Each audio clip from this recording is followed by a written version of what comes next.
Alors, topo sur le plaisir anal pour savoir un peu comment est-ce qu'on en est arrivé là et pourquoi.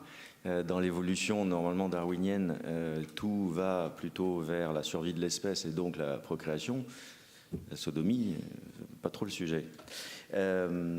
Alors, ce qu'il faut savoir, c'est que dans l'évolution, il y a quand même eu corticalisation du cerveau, déplicature, la bipédie. Tout ça fait qu'on s'est éloigné petit à petit de toute l'influence des hormones. Aujourd'hui, on peut avoir des rapports sexuels en dehors de l'ovulation, mais également de l'influence des phéromones. On a toujours les gènes des phéromones, mais 90% des gènes sont écrasés, sont désactivés. Évidemment, les réflexes tels la lordose n'ont plus leur effet non plus. Et puis on est allé petit à petit, tout doucement, vers les circuits de la récompense, la prise de plaisir, et puis également les cognitions, la culture, l'apprentissage. C'est une sexualité donc érotique qui n'est plus reproductive et qu'on trouve aussi bien chez les grands hominidés, tous, que chez le dauphin, qui a aussi une sexualité liée au plaisir. Alors, voilà le résumé dans le tableau de l'influence qui ont baissé et d'autres qui ont augmenté. Comment ça s'est fait ? Ça s'est fait surtout par le tube digestif, parce qu'évidemment, pour la survie de l'espèce, c'est quand même important de manger. Et donc, c'est la zone qui a commencé à prendre le plus de plaisir, que ce soit le sein et donc la bouche, et donc aussi l'anus potentiellement. Ensuite, évidemment, la pénétration vaginale, elle est très érotisée. Il y a beaucoup de récepteurs sensitifs qui sont à cet endroit-là. Des récepteurs aussi bien au toucher, à la pression, à la chaleur. Mais évidemment, un sphincter, ça peut augmenter toutes ces sensations-là, donc le plaisir peut être augmenté en passant par l'anus. Et puis enfin, l'intégration corticale fait qu'une zone qui n'est pas particulièrement sensible à l'origine, à force d'être stimulée, peut le devenir. Alors voici un exemple chez les animaux, les cerfs à queue blanche qui pratiquent la sodomie, mais il y en a bien d'autres. Un bel article de Thierry Laudet, qui est un éthologue en 2013, qui a fait la revue de la littérature sur ce sujet-là. Les chiens, les rats et les taureaux pratiquent la sodomie, pas que homosexuelle, mais aussi hétérosexuelle. Le charançon des agrumes, alors c'est un petit cas parce que c'est quand même un insecte, mais il a un pénis. Et il met bien le pénis dans le rectum de son partenaire, donc c'est de la sodomie, et de partenaires aussi bien mâles que femelles, là, pour le coup. Alors on pense que c'est plus par indifférenciation des partenaires, il ne sait pas les reconnaître, donc il le met partout. Le petit pingouin, lui, eh bien, dans cette espèce-là, 90% des jeunes pingouins ont été sodomisés par un mâle. Voilà. Et en plus de ça, dans leur sexualité, ils ont un groupe où il va y avoir la pénétration vaginale, où les enfants sont devant, etc. Ils assistent à tout ça. Et puis, il va y avoir le groupe où ils pratiquent la sodomie entre mâles et avec des femelles, mais c'est à part, un peu genre le club libertin. Et puis le gorille des montagnes, il y a aussi des groupes, alors là, c'est que de mâles qui pratiquent la sodomie. Alors, qu'en est-il chez le petit homme ? Comment est-ce qu'on en arrive à prendre du plaisir par l'anus ? Eh bien, il y a d'abord la stimulation endogène de certains organes, les pulsions partielles, qui vont chercher leur propre satisfaction, c'est-à-dire qu'ils cherchent à avoir du plaisir par cette zone-là. Donc on a la pulsion scopique par les yeux, on a la pulsion d'emprise par les muscles, évidemment, ensuite ça passe par la bouche, l'anus, l'urogénital, voilà. Ces pulsions partielles vont petit à petit, on va dire, s'agréger au fur et à mesure de l'adolescence. Et puis, c'est la sexualité qui va se construire pour un stade génital avec recherche de partenaires et avoir une sexualité globale, épanouissante. On retrouve cette idée des pulsions partielles, évidemment, dans les préliminaires. Alors, dans l'histoire de l'espèce humaine, chez les Sumériens, on retrouve déjà des traces de sodomie il y a 6000 ans. Alors, les Sumériens, c'est un des peuples qui forment la Mésopotamie. Il y en a d'autres, il y a notamment les Akkadiens, et puis il y avait déjà des Sémites sur place. Alors, les Akkadiens et les Sémites sont très conservateurs. Ils ne pratiquent pas beaucoup la sodomie. Les Sumériens, c'est plutôt libre. Ça se pratique aussi bien sur les hommes, sur les femmes. Il y a d'ailleurs des prostituées masculins et féminins qui sont dans les rues, qui sont disponibles. Donc c'est assez libre du côté sumérien. Babylone, du coup, est le mélange de tous ces peuples. Chez les Grecs, évidemment, on sait que c'est l'homme libre, pénétrant qui va être valorisé. Tout le reste sera dévalorisé et infériorisé, ce qui veut dire la femme, l'esclave, le jeune et également l'homme pénétré. En Europe, ça va être l'influence du catholicisme, et vers le XIe siècle, il y a l'établissement du droit canon. Saint Pierre d'Amiens a beaucoup participé à l'écriture du droit canon. Dans le droit canon, ce qui fait ligne de faille, c'est plutôt ce qui est d'un côté intellectuel, sa dulcinée, la femme avec laquelle on va passer sa vie et puis faire des enfants, etc. Et la lignée patrimoniale. Et puis de l'autre côté, ce qui est charnel. Là-dedans, on va y mettre tout ce qui n'est pas reproductif sous un seul terme qui s'appellera sodomie. Mais dans la sodomie à l'époque, on inclut le cunnilingus, la fellation et la masturbation. Quand on avance vers le XIIIe siècle avec le mariage qui devient vraiment une institution sacrée, homme, femme, pénétration vaginale, reproduction, et bien là, la ligne de faille va plutôt être entre ce qui est naturel et contre-nature. Et donc, dans le contre-nature, on va remettre, évidemment, ce que j'ai dit tout à l'heure, donc la fellation, le cunnilingus et la sodomie aussi.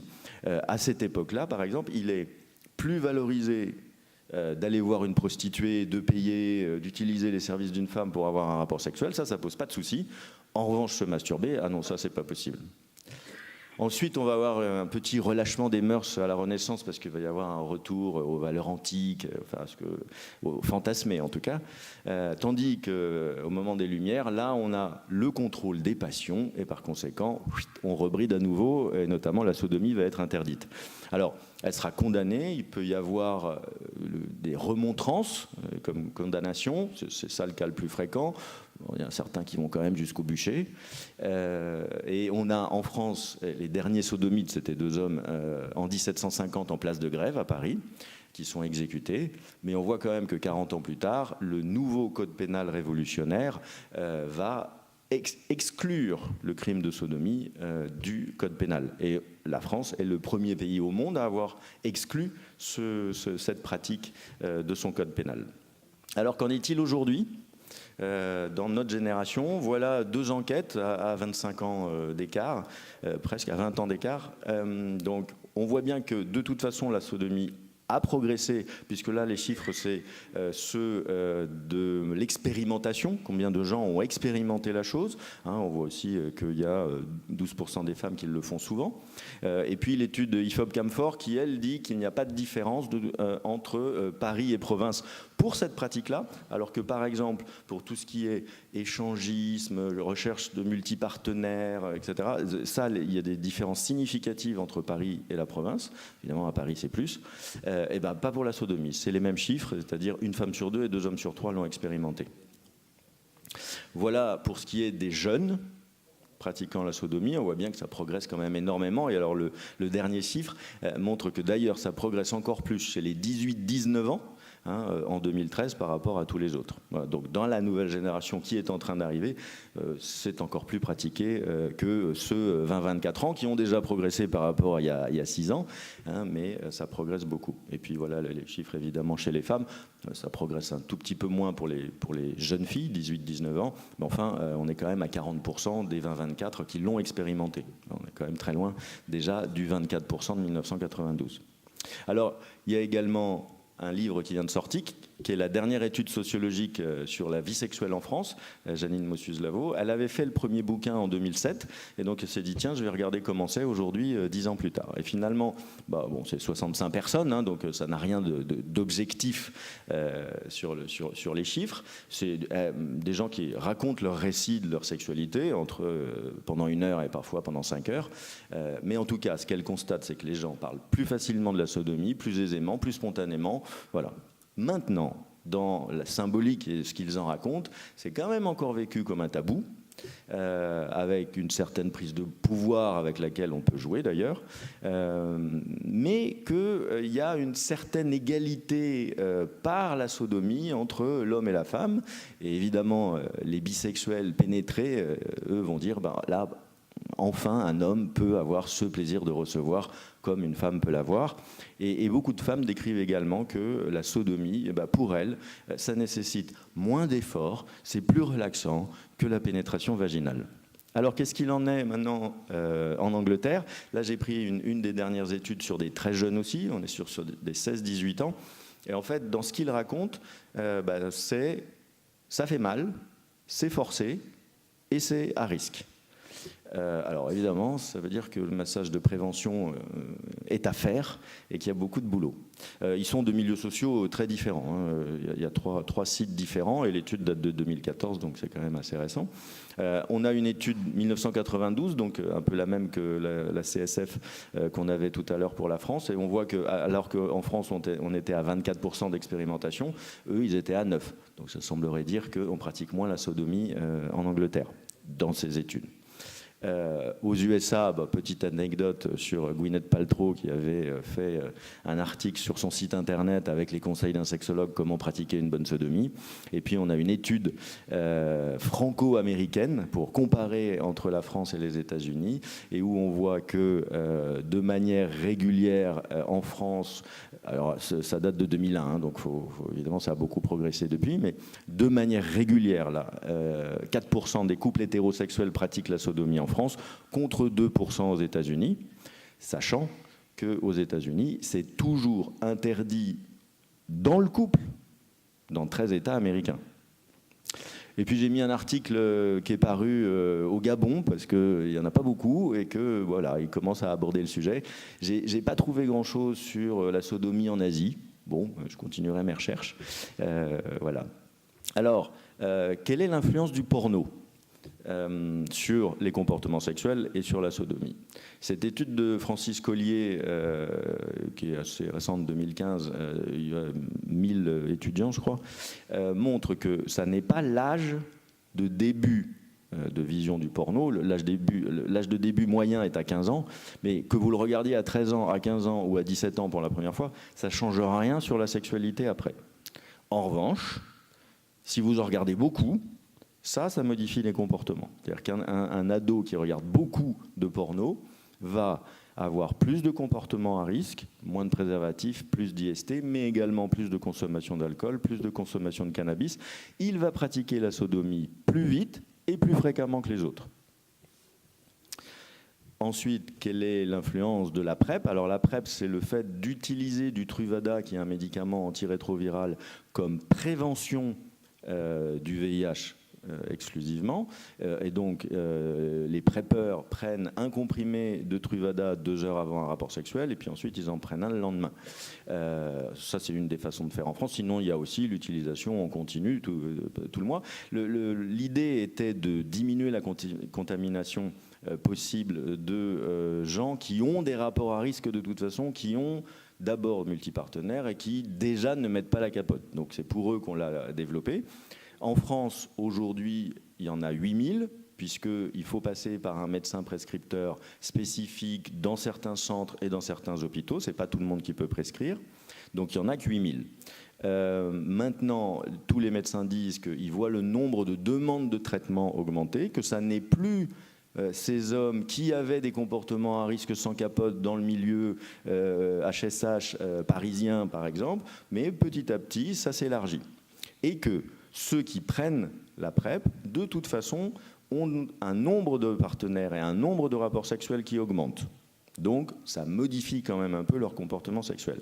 Alors, il y a une cohorte ANRS de 1500 PrEPeurs qui a été suivie, et en tout cas, pour ce qui est de l'année dernière, sur 1500, 0 infection VIH. Donc, c'est sûr, ça marche là-dessus.